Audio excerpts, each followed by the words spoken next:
Here we go. Yo, yo, yo. What up, though, man? We back. What's up, man? Man, we back, man. Part 3, man. How you doing? Hey, man, I'm good, man. How everything been going with you, man? Man, I'm good, man. Am I like an official guest? Yeah, man. You know what I'm saying? Media? You my boosie, man. Man, facts for sure. Most viewed interviews? Hell yeah, man. What, the other one, 115,000? You know?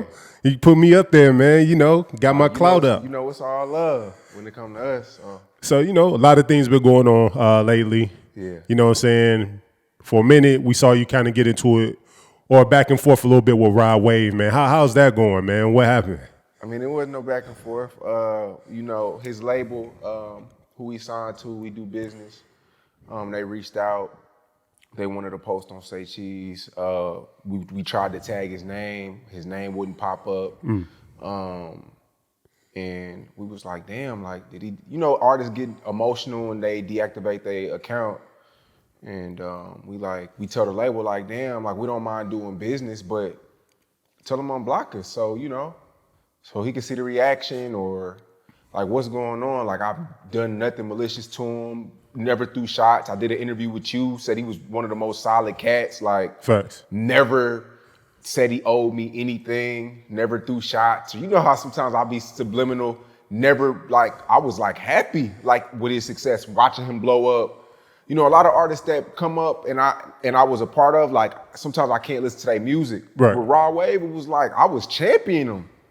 So, you know, like I said, he blocked us. This was like a year ago. But we keep, you know, it's business. So we keep, you know, we posting them. I go on IG Live. And the IG Live wasn't even about Rodwave. But of course, people just ripped that clip. And it goes viral for like 2 weeks. And blogs are just recycling it. And I'm like thinking it's gonna go away. And I think he finally saw it. And by the look of the live, you thinking I'm just coming at him. But I was on live for like 30 minutes and I was probably like 11 seconds. So he said what he said. And you know, with people, with artists, just with Rod, like this where I'm at right now, like I feel like I'm more mature.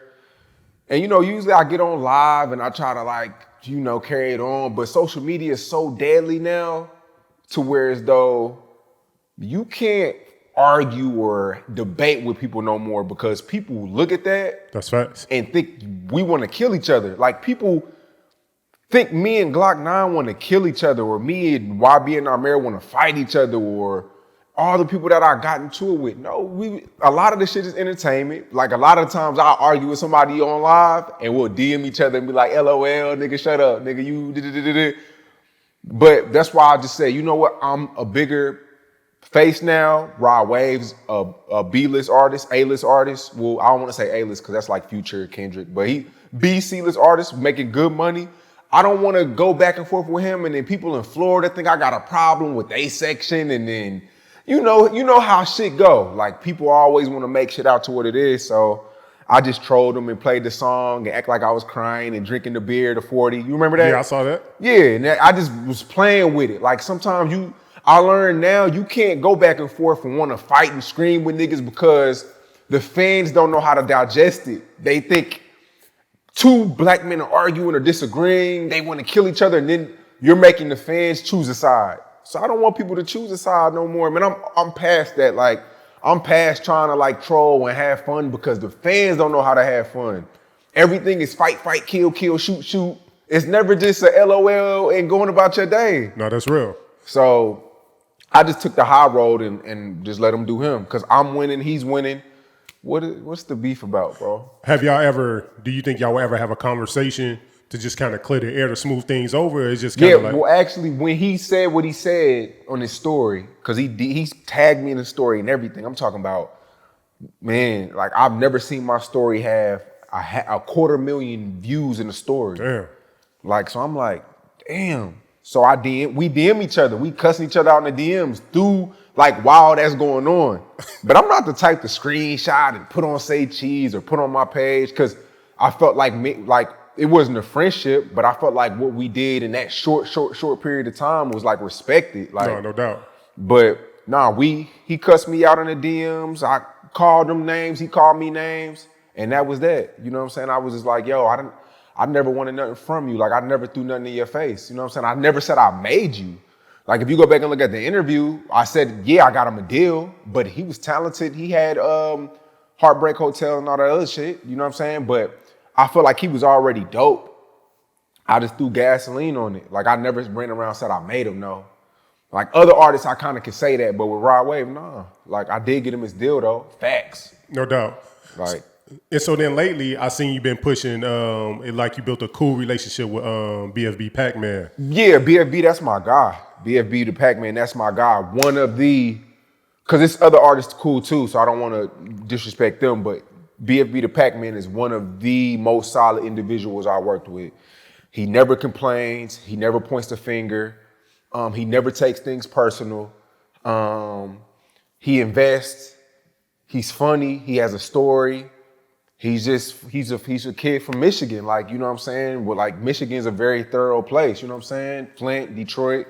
And then when you around him, it's like we don't even talk about music. You know what I'm saying? It's just we vibing. Like, we eating food. We talking about sports, women, like all type of shit. Like, we just having fun.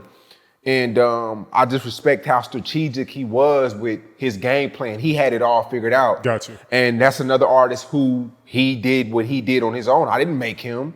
Like, he invested his money in Say Cheese. Say Cheese did what he did, but he bet on himself. So that's just another artist that, like I said, he was destined to get it. Now, what is your relationship like? Have y'all partnered up? Nah, no paperwork. That's just the homie. Like, Gotcha. we talked about it. Like, it was times when we was in Houston and BFB the Pac-Man was like 20, I would be with him and labels were calling him left and right. And I'll be right by him. And he'd be like, man, Shawn, fuck these labels, man. What if me and you partnered up? And I was like, bro, nah, I don't want to like bash any labels because, you know what I mean? Yeah, to put no it in my favor. That's not genuine to me. Like, if we would ever partner up, it would be because you want to partner up with me, not because I'm talking shit about anybody else. I don't believe in that. Gotcha. But he was like, man, fuck this shit, Shawn. What if me and you could do it? We've been doing it. But I'm like, you know, do what you want to do, bro. If you ever want to partner, you know my number. But I'm not about to sit here and try to bid against them and nah, because he did all that shit on his own. So now, recently, as of today, your artist, Baby Youngin, been circulating in the blogs. Yeah. It'll like somebody possibly threatened him. Yeah. And then a clip shows up of a, dude on the ground beat up and bloody. Yeah. Man, how do you feel about like that and seeing those things about your artist right now? I mean, win, lose, or draw. Like, in this rap game, like, you gonna win, you gonna take L's, and you have to bounce back from it. But I'm not here to referee no beef. You know what I'm saying? Yeah. Like, hey, you talk that shit in your rap, prove it. You know what I'm saying? I'm not here to. I'm older. I ain't got time to sit here and try to referee and.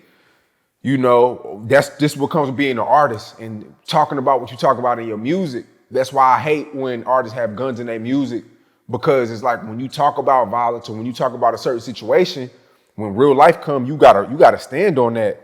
That's why I try to tell most of them artists now that I'm a little older and I see what artists go through. Man, if you could stay away from bringing that type of energy, that's why I want an artist like a Drake or a Tyler the Creator, or somebody who can go out with no security and keep the budget low. You know what I'm saying? You running around with 6ix9ine spending $250,000 a month just on security because of the content of your music and the shit that you represent. So, I mean, Baby Youngin, that's my guy. And I always try to tell him, me and Third, I always try to tell him, like, do this, don't do that. But these kids, they think they know it all because they have, these kids are 17, 18 years old with $250,000. We never see no type of money like that at that age. So you feel untouchable when you're 18 years old with 10 grand in your pocket. So I let these kids figure it out on their own. You get beat up on camera, I'm gonna post that shit. Facts. I have to, because people are gonna look at me anyways to post, Shawn, I have to. So you better tread lightly.